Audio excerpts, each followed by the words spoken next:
Dumela ngithobela sanibonani molweni bhotani lotshani. Absheng. Sidwasha nezidwashakazi zikaNonkwenkwezi. Hlala nami ndihlale nawe ungashengi ungandishi nangomnye umzuzu kuba kaloku ndiyinto nina ngaphandle kwakho. Sanibonani molweni bhotani lotshani. Bendisenditshilo nani. Anyway, I'm back guys, ne? Ndiniphathele ntoni namhlanje? Namhlanje ndifuna sincokole ngomuntu othwasayo. Umbuzo omninzi oxhaphakileyo ovamileyo ufike ngelinye ixesha abahlekazi okanye umuntu othwasayo okanye umuntu ozaziyo into yoba unokugula okumhlophe afune ukukulawula akuxelele into yoba yena ithongo lakhe limbanga kulomama. You understand? Omnye athi engumntana entombi athi ithongo lakhe limbanga kulotata. Now ndifuna ke mna ke ukuthi ke siyincokolele nto kwenzela into yokuba ubana ngabe nawe ngumuntu onengxaki efana naleyo uzuzikise ukucinga. Yabona ukuqaba into ungxamile. Uzuzukise ukucinga phambi koba uthathe isigqibo.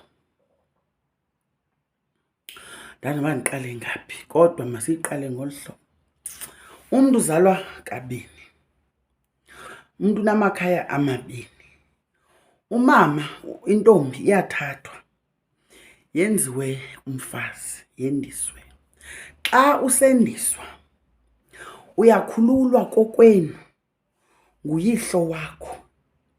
Noba akasekho uyihlo wakho emhlabeni, unabo oyihlo abanye, otata omncinci njalo njalo, otata ophakathi, kodwa lo mntu lowo uzawumela indawo kayise, akhulule intombi le.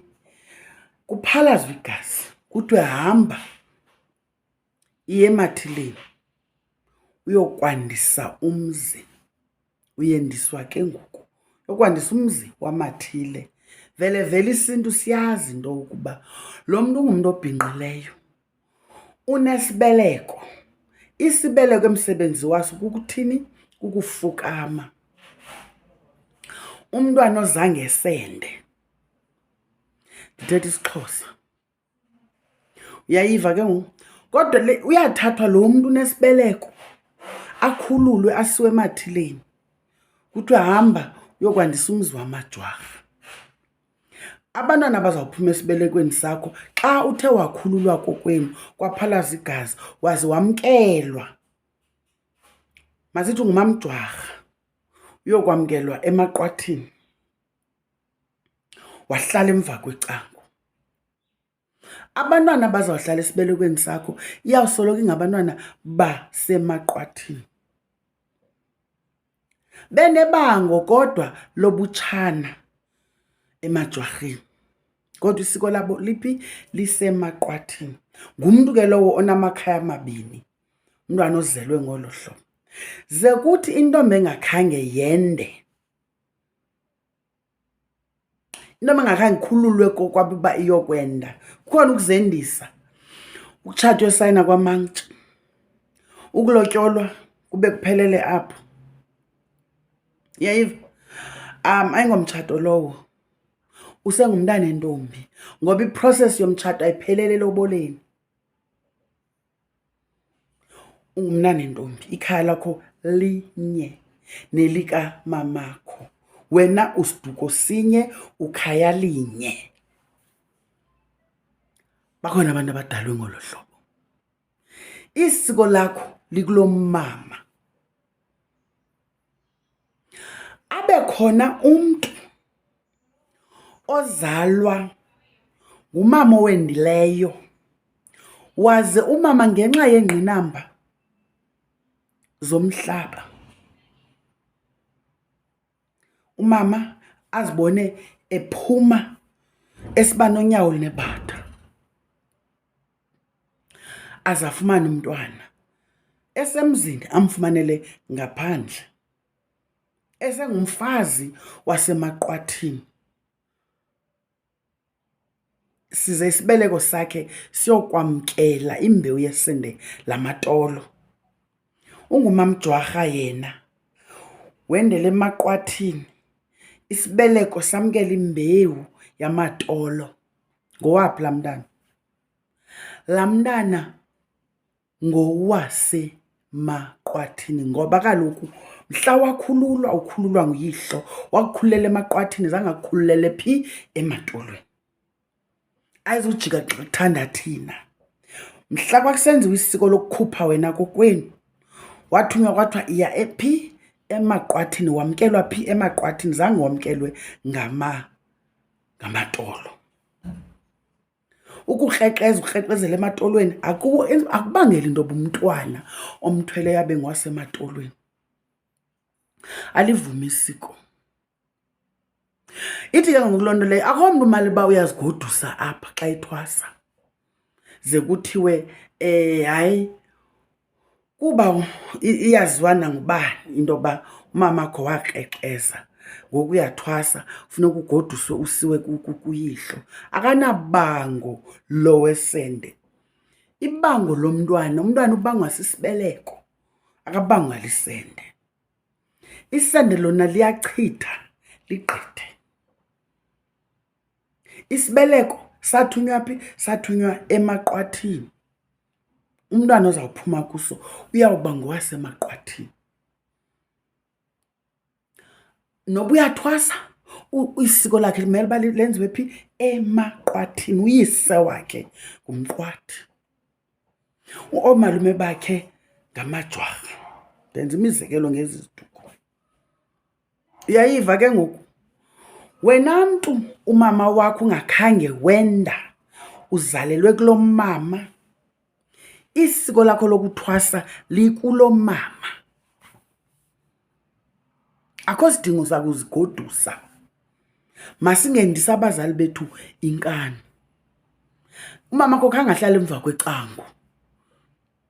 Ukuzalele phi? Kokwabo.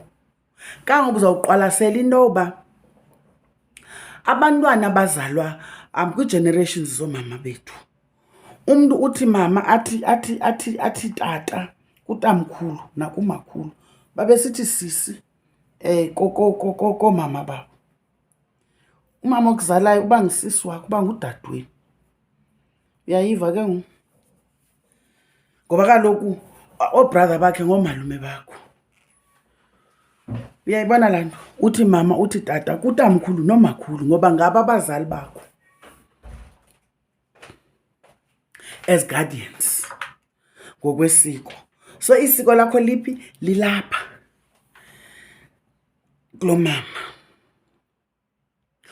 Ngokwakudala bekuthi xa umntwana isiko eli lakulo mama kubonakala into yoba igazi lakhe liyaleya, bengahanjwa kuyiwe, bengathathwa umntwana asiwe phaa. Bekusiza amathile, bekuthunyelwa likhaya lomntwana. Amathile afike ngobusuku azobisa ukwenza isiko lawo. Ngobusuku isiko lomntwana wentombi lakuloyisa lenziwe emini, lenziwe ebusuku. Uba nangaba sinobuyela esiXhoseni. Uyayiva? So inintsi ibhidansi ngokufumanisa into yoba uthi awuthwasa umntwana ufumanisa uba unengulo omhlophe, lithi igqirha ngubani utatakho? Umchaza, hayi mna ndingumamjwarha, utata ndiva kusithiwa ngutolo. Hayi kaloku uzawudinga isiko lasematolweni, funeka ugodusiwe. Ziqala pho ukonakala izinto. Umntwana ozalelwe emtshatweni, umzekelo, umna lo, uyakwazi vele uyakwazi ukubangwa macala. Ayithi le nto xa uthwasa uthi heyi, hayi mna isikakhulu izinto xa ndiphupha zivela kulo mama.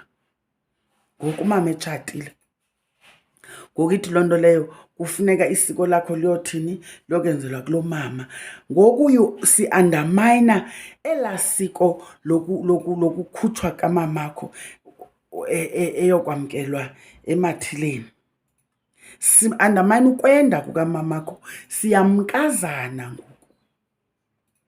Xa uzawuthi uthwasa ungumntwana womtshato uhambe uyothwasa kulomama ngenxa yento bithongo, xa uthonga izindlu zakulomakhulu, zakulomama. The paramount what you call ndifuna ukuthi caregivers kodwa ubuhlwele obulawulayo egazini lakho bobukatata, nokuba abantu bakulomama ngabo abaphethe isiphiwo sakho sokugula kwakho, isiphiwo sakho sengulo emhlophe, noba ngaba kulomama abaphethe intsebenzo yakho. Kona isiko liqala phi? Liqala kulotata, wenzelwe zonke ezenziwayo zomntu othwasayo, wenzelwe imvuma kufa yakulotata, yonke laa nto iprocess ude uyokhutshwa etshobeni. Ze kuthi ngenxa yento yoba liyakubanga ikulomamakho, uhambe uphinde kulomama uyokwenzelwa imvuma kufa yakulomama. Imvuma kufa qha into yakulomama. Ewe ke zikhona iziphehlo, amaziko ohlulayo into yoba uqala ngesiphuthumo ulandele ngemvuma kufa. Kwabanye ziyadityaniswa isiphuthumo nemvuma kufa, uyayiva? Kodwa isiko eliphindwa kulomama liphela kwimvuma kufa. Awuzuthi ugqabazile ugqatyazelwe. Khumbula xa ugqabaza lisiko elingaphandle, uyaunderstand? Awufukamanga kulomama, awufukamanga kulotata xa ugqabaza, uyaunderstand? Awuzuphinda umgqabazo ke ngoku kulomama, ndenza umzekelo. Awuzuthi ubolekwe ulugxa kulotata uphinde uyobolekwa ulugxa kulomama. Ulugxa alunasizathu, ayisosizathu sikubanga egazini into okunayo ubolekwa. Ulugxa lokusebenza, usebenzela inkomo yakho emgoduso, ayisosizathu sibanga igazi. So andinawuphindwa kuthiwe liyaphindwa kulomama. Into ezawukubanga kulomama emveni kwemvuma kufa kukuthi ngenye imini uyolanda itshoba lenkomo yakulomama, utsho ke ngoku ube namatshoba amabini, ube nemigoduso emibini, wagoduswa kulotata, wagoduswa kulomama, ube namatshoba amabini ngolo hlobo. Iyavakala ityuwa emngqushweni, uyayiva? Uyibambe laa ndawo ndithi umntana womkrekezo isiko lakhe lilapho umama akhe ndele khona. Akho sidingo soba silande uyise wokukrekeza, ingakumbi umoshile la, elaa sende limoshile for into yoba siphinde silinike isidima lesiko. Masingamoshini ngoba sithi abazimoshela izinto, ufumanise uba izinto zethu azihambi kakuhle ngenxa yokuba oku kuzigodusa sekuvame kakhulu ngoku. Uyayiva? Kubekho laa nto yokwenzelwa imbeleko, uthi ungumntana wakulomama, kuyokwenzelwa imbeleko kulotata. Uyayiva? Ngoba kuthiwa uyagoduswa. Uyayiva ke ngoku? Mna ngokunokwam ayiphindwa imbeleko. Ayizuthi ke ngoku xa silungisa masiphinde kulomama uphinde wenzelwe imbeleko.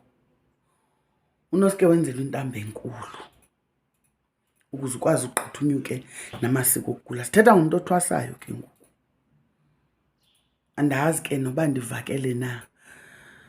Ndizama uphendula laa mbuzo uthi ndibangwa ngapha, ndibangwa ngapha, ndibangwa phaa.